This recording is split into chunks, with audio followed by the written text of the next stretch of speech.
this is a story that involves Butch Cassidy and the Sundance Kid. So that was good until I started coughing. Welcome to Gospel Tangents, the best source for Mormon history, science, and theology, and first daily Mormon history podcast. I'm Rick Bennett. I'm excited to continue our conversation with Steve LeSueur. He's the author of Life and Death on the Mormon Frontier, and we're going to talk a little bit about Butch Cassidy and a bunch of other outlaws. Steve's also going to talk about Frank LeSueur's background, and so we'll learn more about the murder victims in this conversation. So you won't want to miss this conversation. Check it out. So Frank LeSueur, was he Mormon when he came out here to Arizona? So Mormon pioneer heritage, basically. Oh yeah, absolutely. So I'll back up or talk about a little bit about the family. So the Gibbons family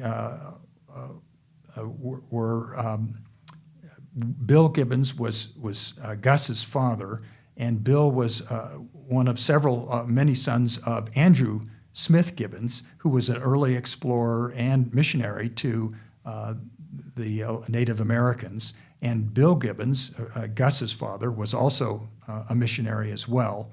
But they were called then they moved around a lot, and then called in 1880 to settle in St. John's with other. So called by Brigham Young, probably? Well, no, because he was dead by that point. Oh, okay. But I don't know specifically whether it was the prophet himself or other Mormon leaders. Mm-hmm. But anyway, they were called to settle there.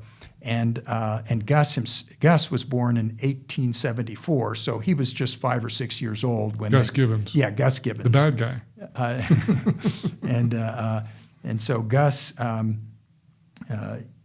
He was just a young boy, but this was a stalwart Mormon family, and in fact, his father, Bill Gibbons, he was called to be a counselor in the bishopric, that was newly formed in 1880. The bishop was David K. Udall of the Udall family, if you're familiar with Stuart Udall, who was Secretary of Interior, and Mo Udall, who was the representative from Arizona for many years. They are grandsons of David Udall, who was the first bishop there. So and Bill Gibbons was good Democrats, all that. Yeah. Yeah. If there is such a good thing as good Democrats, and so Bill Gibbons, was a stalwart in both the church and this community, and then the LeSueur family, they came from Idaho. That there were 2 brothers and 2 sisters living in Idaho, and they had another sister who was living in Mesa, and she said, "Oh, why don't you come down here?" And this was 1878 or 79 or so, and we have a good community here. So they came down to Mesa, the 4 families, so they were all married, and some of them had kids. They came to Mesa. By the time they got there, this sister had died, though she still had a family. So they stayed in Mesa for about a year. It was too hot for them. So they decided to move, and they were moving east, and it's a little uncertain exactly where they were heading, but they, at some point, got called to settle in St. John's, and so they were there in early 1880 as well. So 4 LeSueur families, including John Taylor LeSueur and his wife Geneva. John Taylor was known as JT and his wife Geneva, and they settled in St. John's. Their first home was a home they dug out of it was a dirt home they dug out of the side of the hill. It was 2 rooms they shared with 2 families. But anyway, Frank LeSueur was born in 1880, shortly after they arrived. So these 2 men who are in the book, Gus Gibbons, he was 6 when the Mormons first settled there, and Frank was just born at that time. Okay. And so so that was 20 years, they're living there in St. John's, and it was kind of a desolate, out-of-the-way place then, and it was still kind of that same place in the year 1900. They were still plagued by outlaws and rustlers. It was the sheriff, Apache County Sheriff. Apache County is about 11,000 square miles, which is the size of the state of Maryland. Oh, wow. And Maryland's 12,000 square miles, I think, so about the same size. he was responsible for law and order. Now he had some, he had deputies in some of the towns and constables, but it was difficult in a place like that. There were many places to hide, and so in any case, and just one, one other thing about the town in the year 1900 is they didn't have running water yet. That wouldn't be until 1911. So what they did have is there was a spring about 4 miles away. And so they had a water wagon that's probably started in about the mid-1880s that big metal container would come into town 3 times a week, and you could buy fresh water because remember, the water from the Little Colorado River really wasn't good for drinking. Very brown. Yeah. Very muddy water. And so they would, you could buy a 3-gallon bucket of water for 5 cents. And so it'd come 3 days a week. Though some people, that 5 cents was a little exorbitant, and they would just drive out and go get their own at the spring. Well, three gallons, yeah. And also people that there. That wouldn't last you that long. 3 gallons. Yeah, that was enough for your drinking, I guess. And like that for say washing clothes, they typically would they'd get water and then they'd let it settle. And then just take out the top water after the silt and dirt had settled. When it rained, it was they would put out. But it's the desert; it never rains. Yeah. Pans and buckets and everything to catch the rain. Yeah, it didn't rain very often, and when it did rain, it often caused floods and the like. Yeah. But in any case, so back to the these people. So we're talking the year 1900 when this occurs, and I'll get back to Gus and Frank, but I'll mention. So what were the Outlaws doing in St. John's?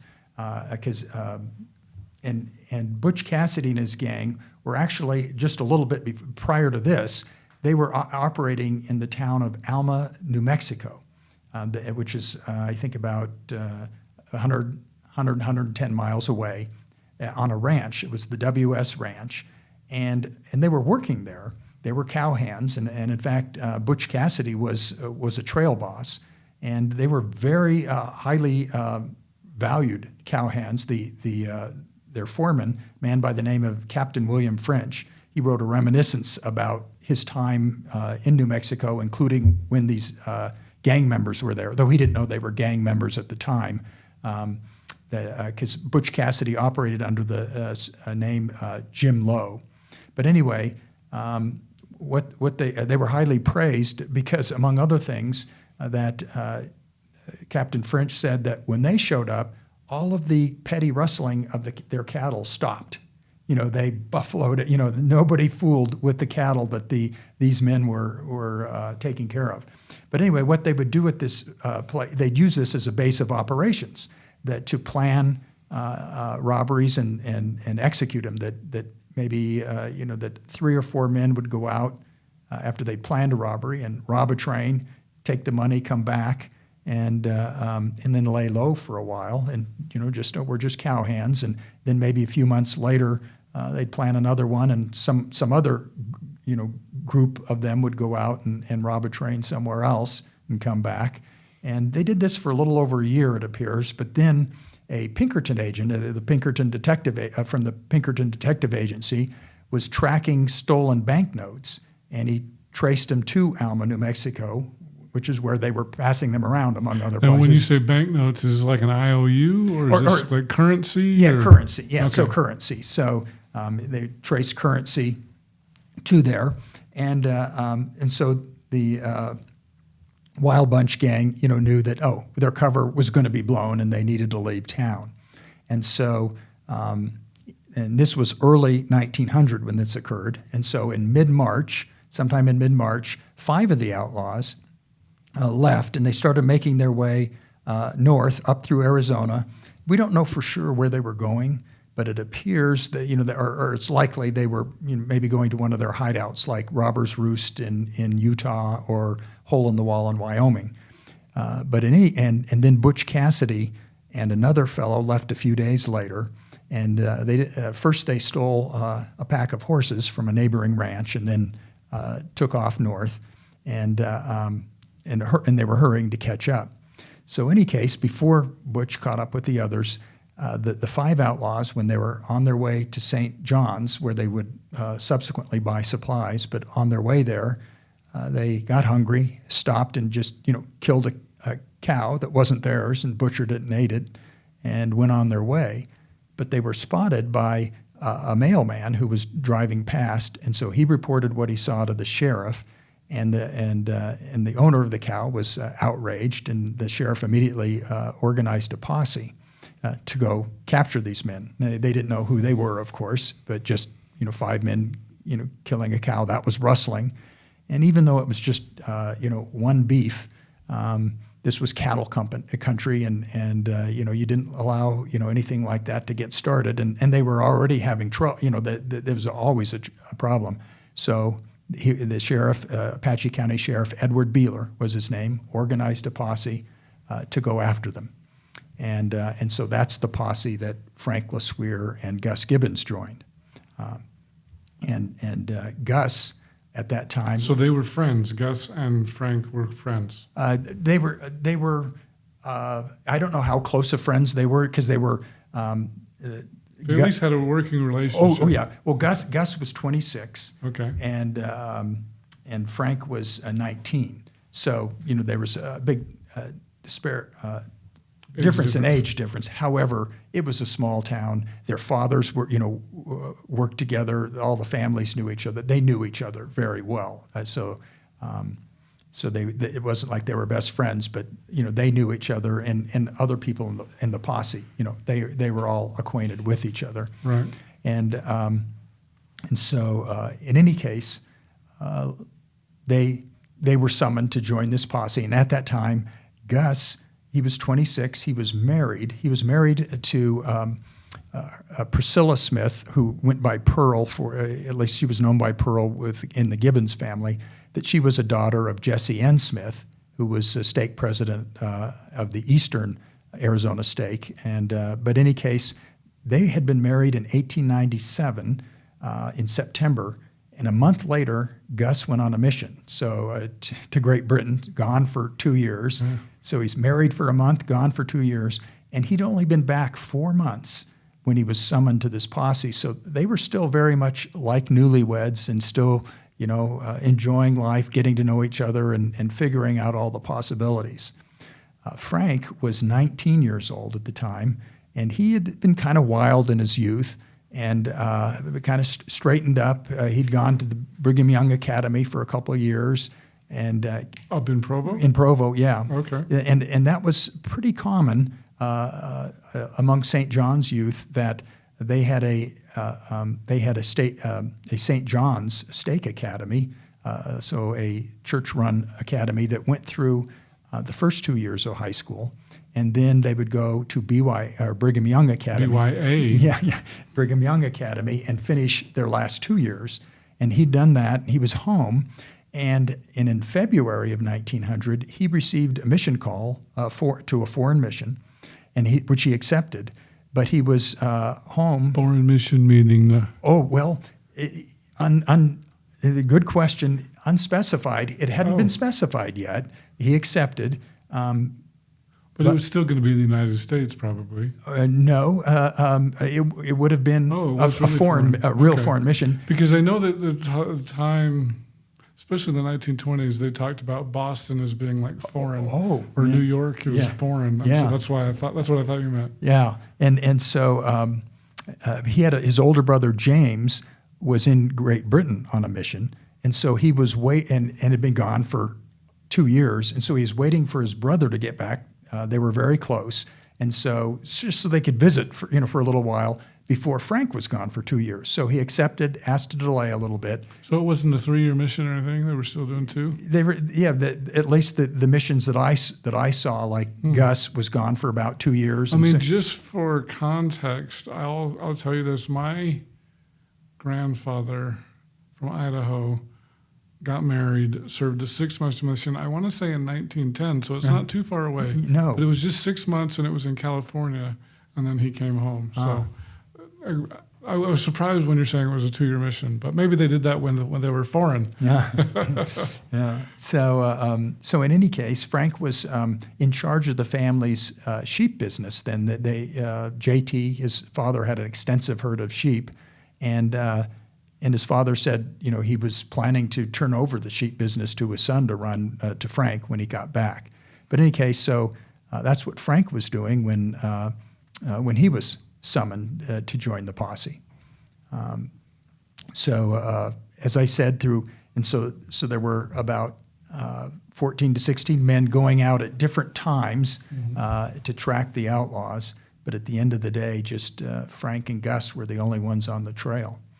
And we do know, of the outlaws, one of the things that historians were interested in was, well, who were the outlaws that killed him? And so, I did my own investigation as well, though I'll have to say I was standing on the shoulders of those other historians of using, their research, and a lot of research went into it of well, who could it have been, and also, who wasn't it, because there were lots of speculation. But anyway, I feel pretty confident, as best we can know of who the 5 were, that most of them are not names that would be well known to people outside of the historians who are interested in outlaws. One was a man by the name of Tom Capehart, who was well known in the area. He was a very well known bronco buster, known for that, and so he was readily identified by people when he passed through the area.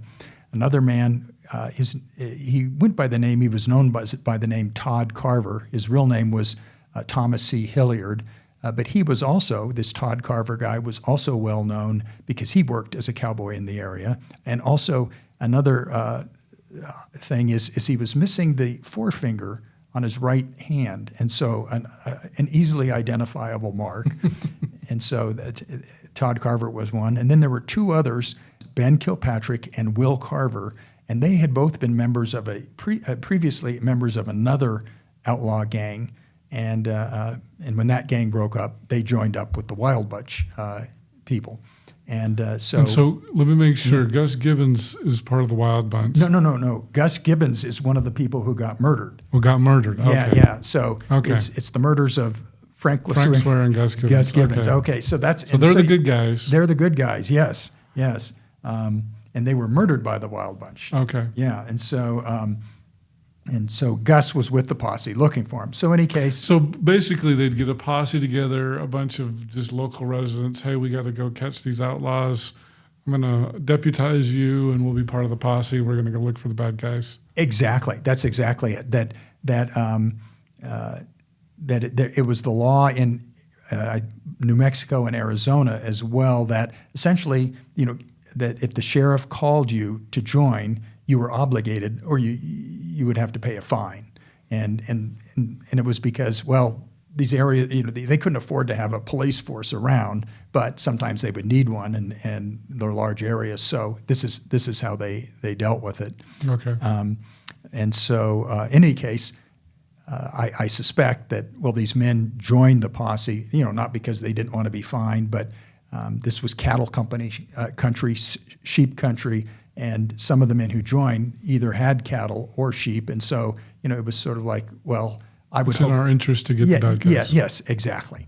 And anyway, back to Ben Kilpatrick. Will Carver had been part of previously another outlaw gang, and Will Carver, when he traveled north with them, through St. John's, he used an alias of G.W. Franks. And that had been an alias he had used in the previous outlaw gang, and so that was historians able to, okay, that's him. And does it make it hard when people are using all these aliases to track down who's really who? Absolutely, yeah. And that was part of the problem, and part of the challenge to historians is figuring out who was who, and that was the problem that detectives, the Pinkerton agents and others had of figuring out who they had. Who's G.W. Franks? Yeah, exactly. And the 5th member passing through of the gang, and we have less evidence for him than we do of the others, but I'm pretty confident it's him, is Harvey Logan, who is also known as Kid Curry. And he was the fifth member of the gang traveling through through St. John's. And part of the thing about this time frame for them was while they had been in Alma, they had pulled off some successful robberies, but also they'd had some gang members killed, they'd had some gang members jailed, and one of them was Harvey Logan's cousin was jailed and then sentenced to prison. And just a few weeks before they headed north, Harvey Logan's brother, Lonnie Logan, was tracked down and killed. And so they were not in a very good mood. They'd just been outed from their base of operations. They were, had some people killed and jailed, and then Harvey Logan, who was probably the biggest killer among them, was just had his brother killed. So they probably were not sympathetic to being chased this time. Now we do know that Butch Cassidy was not one of these five. Okay. And the reason why is... Which is too bad for the story, right? Yeah. We could still call it Butch Cassidy's gang, because the essence, he's sort of the triggering person for all of this. But anyway, we know he wasn't one of the five, because he does come into the story because, as I told you, he was trying to catch up to them. And so when he finally was traveling through St. John's with another fellow, and by this point he had, I think, 6 extra horses that they had from the ones they'd stolen.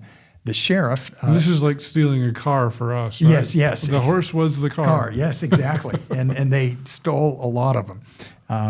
Anyway, the sheriff, Ed Beeler, after he got back from chasing the outlaws, he sees Butch Cassidy, a fellow by the name of Jim Lowe, he says, who's coming through town, and he surmised correctly, as it turned out, he looks like he's connected with these 5 guys I've been chasing. So he arrests Jim Lowe, which is Butch Cassidy, and this other fellow, Red Weaver was his name, puts him in jail and until they can kind of sort things out. Butch Cassidy says, my name's Jim Lowe, and I'm a good guy. If you will just telegraph to Alma, New Mexico, and talk to William French, who's who was my boss there, he'll tell you I'm a good guy. And he also said, this guy, Red Weaver, I don't know, just a guy I picked up on the trail. I don't know who he is. Now, Red Weaver he was more of I'll call him an associate of the Wild Bunch. He held horses and did things like that, but they never thought he had enough courage or good sense. They didn't actually take him out to rob stuff. He was a horse launderer. Yeah. And so he was just told, and William French, talking about him later, said that he was just told, do your job, and he got paid well to keep his mouth shut. And he was told to keep his mouth shut if he didn't want to hear unpleasantly from the rest of the gang. So he probably went along with the story, so Butch wouldn't get found out. So a telegram was sent to Alma. And later, after the boys are murdered and there's another chase for the outlaws, the sheriff's gone, but a telegram comes back from this William French, who, by that point, he knew that Jim Lowe was Butch Cassidy, because the Pinkerton agent had come and talked to him when he was tracking those stolen banknotes, and said, he showed him some photographs he says, do you know any of these men? And William French said, oh yeah, that's Jim Lowe. And the Pinkerton agent said, no, that's Butch Cassidy, and one of the most notorious outlaws. And, oh, okay. So then when Jim Lowe, who was away, came back, William French said, well, there's a Pinkerton agent here, and he said, you're Butch Cassidy. And French said, Cassidy just smiled at him, didn't say anything. He just smiled, but said, I think I'm going to be on my way. So William French knows Jim Lowe is Butch Cassidy. He gets a telegram saying, and don't know exactly what was in it. French writing years later just says, it said, "Do you know this person?" And so he says, "Well, I thought about it, and so I just decided to send back, 'Yes, I do.'" And so whatever he said essentially vouched for Jim Lowe / Butch Cassidy, and so Cassidy was released. And meanwhile, they kept the other fellow, Red Weaver, in jail, and then he was sent back. A deputy from New Mexico, Socorro, came back, and he was arrested for horse stealing, as was Jim Lowe. But he was, or rather, he wasn't arrested, but he was indicted for horse stealing when he got back. Red Weaver was, and also Jim Lowe was indicted as well. So they knew they were in together. Though I did read the court records of this, and Red Weaver's defense was going to be that Jim Lowe told him that Jim Lowe, had purchased these horses. So Red Weaver, had no idea that they had been stolen. That my friend Jim Lowe told me he purchased them. Of course, by that point, Jim Lowe was long gone. He knew he wasn't sticking around. So that's all back out hanging dry. Yeah. So that's. He hung him out to dry, but that was Red Weaver's job, and he got paid well for it. He got paid well for being stood up. And William French talking about Red Weaver after this, he's jailed for it. When he got out of jail, he said he strutted around, like some, border hero because, he'd been in jail and, all of this and that. So any case, that's how we know that Butch Cassidy was not among the five, but, he took off after that. I hope you enjoyed our conversation with Steve LeSueur, author of Life and Death on the Mormon Frontier. In our next conversation, we're going to talk about Butch Cassidy's Mormon background. Butch Cassidy grew up in Circleville, and but it appears that Mormonism never really took in him. And he had a younger brother, Dan, who was also a bandit as well. If you'd like to hear the entire interview uncut, subscribe on either Patreon or at gospeltangents.com. For just $5 a month, you can hear the entire audio uninterrupted. On our $10 tier, if you would like to see the whole video, you can see that either on youtube.com/gospeltangents, or I've got a special Facebook group devoted for full videos. So subscribe at gospeltangents.com and sign up for just $10 a month.